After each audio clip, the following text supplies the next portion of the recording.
Hi friends, welcome to our channel.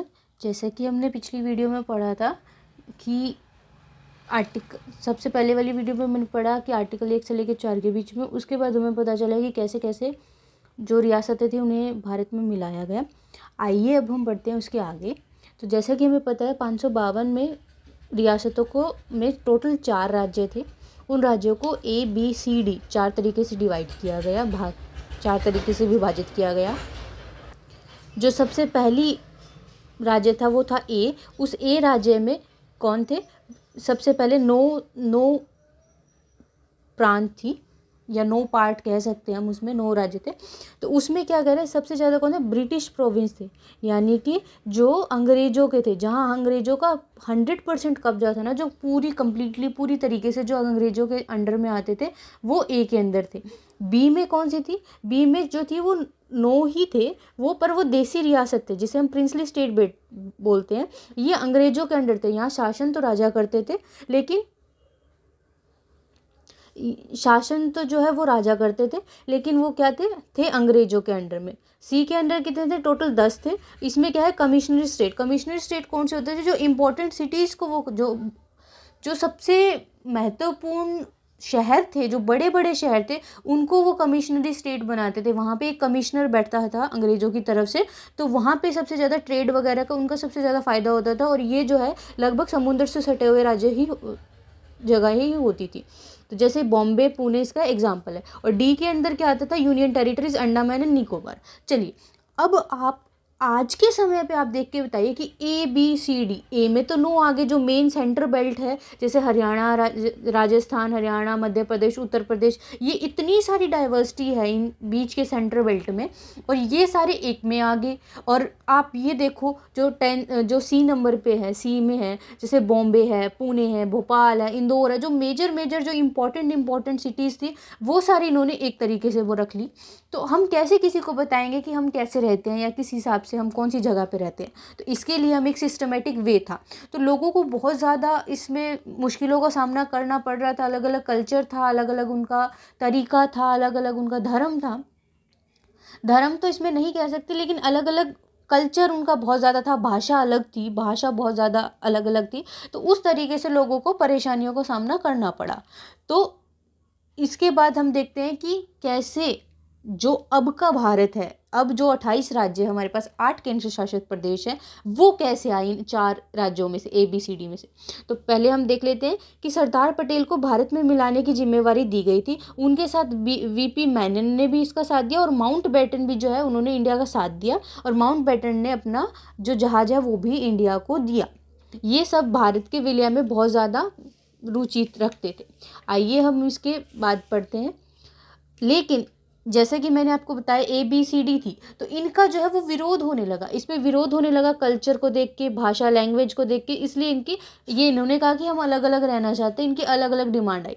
तो सबसे easiest वे क्या था, सबसे आसान तरीका क्या था इनको अलग करने का? भाषा के आधार पर। इनको सबसे अलग करने का था भाषा के आधार पर। तो सुप्रीम कोर्ट के जज की एक कमेटी बनाएगी। SK धर जो थे जज थे, उन्होंने एक कमेटी बनाई 1948 में, और उन्होंने कहा कि भाषा के आधार पर उन्होंने इस चीज़ को रद्द कर दिया कि भाषा के आधार पर कोई भी राज्य नहीं बनाया जाएगा, क्योंकि लगातार इनकी डिमांड आ रही थी लगातार, तो इसलिए उनकी मजबूरी थी ऐसे कमेटियां बनाना।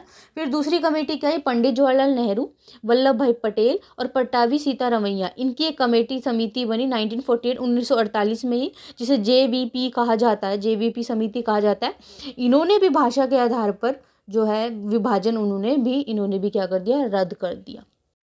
इसके बाद क्या हुआ? आंध्र प्रदेश में पोट्टी श्रीरामालू भूख हड़ताल पर बैठ गए। और क्या हुआ? उनकी क्या डिमांड थी कि वो भाषा के आधार पर एक अपना आंध्र प्रदेश, एक अलग राज्य चाहते थे।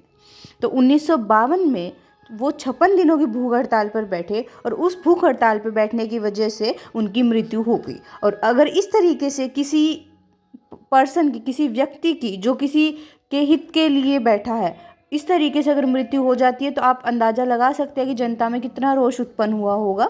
तो जनता जो है वो बहुत ज़्यादा गुस्सा हुई, बहुत ज़्यादा दंगे हुए, बहुत ज़्यादा बैंक लूटे गए, हर जगह चक्का जाम कर दिया गया। आंध्र प्रदेश की जनता जो है वो सड़कों पे आ चुकी थी। इसलिए मजबूरी में सरकार को आंध्र प्रदेश एक नया राज्य भाषा के आधार पर घोषित करना। 1 अक्टूबर 1953 यानी 1 अक्टूबर 1953 को भाषा के आधार पर बनने वाला सबसे पहला राज्य कौन सा था? आंध्र प्रदेश। और सबसे पहले इन सब चीज़ों को रोकने के लिए भाषा के आधार पर सबसे पहला राज्य आंध्र प्रदेश बनाएगा। उसको देखने के बाद गुजरात, महाराष्ट्र, पंजाब, इन्होंने भी क्या कर दिया, इस चीज़ की डिमांड कर दी। इन्होंने भी क्या करी, इस चीज़ की डिमांड कर दी। तो अब क्या हुआ, अब सारे ही डिमांड करने लगे, तो एक फजल अली आयोग का गठन हुआ 1953 में। जैसे ही इन्होंने विरोध किया, उसके बाद जस्ट ये इन्होंने मांग करनी शुरू कर दी, इसलिए 1953 में क्या हुआ, एक फजल अली आयोग का गठन हुआ। इसमें टोटल 3 सदस्य थे और इन्होंने रिपोर्ट कब दी, 1956 में इसकी रिपोर्ट दी। और भाषा के आधार पर टोटल 14 राज्यों का गठन किया गया। कितने राज्यों का? 14 राज्यों का। और 6 केंद्र शासित प्रदेश का क्या किया गया, गठन किया गया। और यहाँ भी क्या गया, उस कमेटी ने यह कहा कि अगर किसी व्यक्ति को उन्होंने ये कहा कि अगर किसी व्यक्ति को उस राज्य की भाषा नहीं आती है तो उस आधार पर उससे किसी भी तरीके का कोई भेदभाव नहीं किया जाएगा। और 1956 चलो ये कमेटी बन गई, लेकिन एक बात बताओ, जनता किसी की बात मानेगी? नहीं मानेगी। कल को क्या प्रूफ है कि ये ऐसे लिखा गया था और ये बात मानेगी? तो 1956 में क्या किया गया, एक 7वां संविधान का संशोधन किया गया और भाषाई आधार पर संवैधानिक राज्यों को घोषित कर दिया गया और उसे मान्यता दे दी गई। ठीक है, चलो यहाँ तक हुआ। अब आते थोड़ा नॉर्थ की तरफ। नॉर्थ में क्या हुआ, एक पेप्सू रीजन है। पेप्सू पहले होता था Punjab and east Patiala state union, ये भी इकट्ठा होता था। तो इस यहाँ पर क्या हुआ, इन्होंने भी डिमांड करनी शुरू करी और यहाँ पे सबसे पहला, भारत का सबसे पहला राष्ट्रपति शासन जो है वो पेप्सू में लगा। इन्होंने अपनी असमानता भी बताई कि हम इस वजह से हम अलग होना चाहते हैं क्योंकि यहाँ कुछ एरिया ऐसा था जहाँ बहुत ज़्यादा हिंदी बोली जाती थी, कुछ एरिया ऐसा था जहाँ बहुत ज़्यादा पंजाबी बोली जाती थी, कुछ एरिया ऐसा था जहाँ वो पर्वत थे और कुछ ऐसा एरिया था कि विवादित थे, दोनों तरह के लोग रहते थे।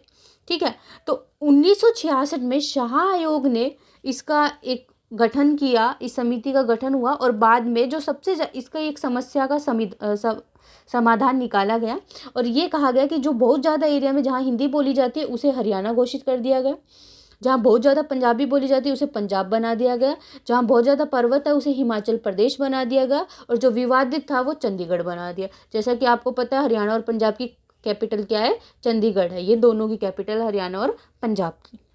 ठीक है, तो आज का लेक्चर हम यहीं फिनिश करते हैं। आई thank you so much. I hope आपको लेक्चर पसंद आया होगा। इसके अलावा आप कुछ भी इम्प्रूवमेंट, आपका फीडबैक बहुत इंपॉर्टेंट है, प्लीज़ कमेंट सेक्शन में ज़रूर बताइएगा। इसके अलावा कुछ भी आपको फीडबैक देना हो या कुछ भी आपकी क्वेरी हो तो हम ज़रूर रिप्लाई करेंगे। Thank you so much.